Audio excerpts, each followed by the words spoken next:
美国职篮 NBA 圣安东尼奥马刺今天主场迎战密尔瓦基公鹿，靠着阿德里奇与德罗森联手发威，上半场打来乱无章法的马刺成功逆转，121-114拿下5连胜。路透社报道，马刺上半场从未取得领先，但第3节后来居上，带着4分领先进入第4节。第4节开节，马刺就靠着10-1攻势把比分带到97-84领先。尽管公鹿领去秋波追到只差9分，但马刺还是靠着德罗森、DeMar DeRozan 与米尔斯、Patty Mills 多次命中带走胜利。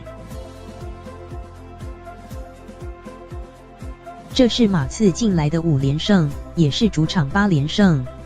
公鹿虽中断近来的2连胜，战绩仍维持在联盟最佳的50胜17败。阿德里奇 LaMarcus Aldridge 此役砍下29分15篮板，德罗森相助28分。贝里内利 Marco Bellinelli 和米尔斯各为马刺添的16分，福布斯 Bryn Forbes 进账12分。